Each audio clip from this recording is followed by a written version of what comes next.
അപ്പം നമ്മൾ ഇന്ന് പഠിക്കാൻ പോകുന്നത് verb forms ആണ്. verb forms means ക്രിയകൾ എന്നുള്ളതാണ് മലയാളം കേട്ടോ. അപ്പോൾ നമുക്കത് എന്താണ്, കുറച്ച് നമ്മൾ സാധാരണ പറയുന്ന വാക്കുകളാണ്, അതെങ്ങനെയാണ് പറയാന്നുള്ളത് നോക്കാം. അപ്പോൾ ഫസ്റ്റ് വൺ എന്താണ്, മടക്കുക. നമ്മൾ പറയാറുണ്ട് അല്ലേ, തുണി മടക്കി വയ്ക്കുക, അത് ചെയ്യുക ഇത് ചെയ്യുമെന്ന് പറയാറുണ്ട്. അപ്പം മടക്കുക എന്നുള്ളതിന് എന്താ പറയുക, ഫോൾഡ്.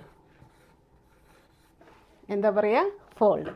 നെക്സ്റ്റ് വൺ എന്താണ്, മുറിക്കുക. നമ്മൾ പറയാറുണ്ട് അല്ലേ, മുറിക്കുക, കട്ട് ചെയ്യുക എന്നൊക്കെ പറയാറില്ലേ, പച്ചക്കറിയൊക്കെ കൊണ്ടുവന്ന് കഴിഞ്ഞാൽ കട്ട് ചെയ്യുക അത് ചെയ്യുക എന്ന് പറയാറുണ്ടല്ലേ. അപ്പോൾ മുറിക്കുക എന്നുള്ളതിന് എന്താ പറയുക ഇംഗ്ലീഷിൽ, കട്ട്.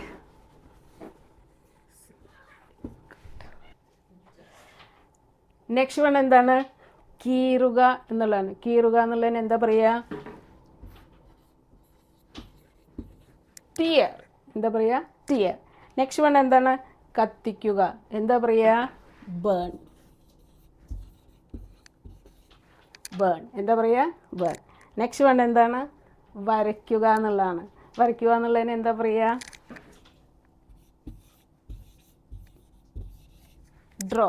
എന്താ പറയുക, വരയ്ക്കുക എന്നുള്ളതിന് ഡ്രോ. നെക്സ്റ്റ് വൺ എന്താണ്, എഴുതുക എന്നുള്ളതാണ്.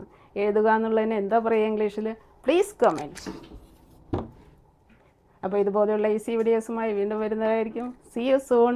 ബൈ.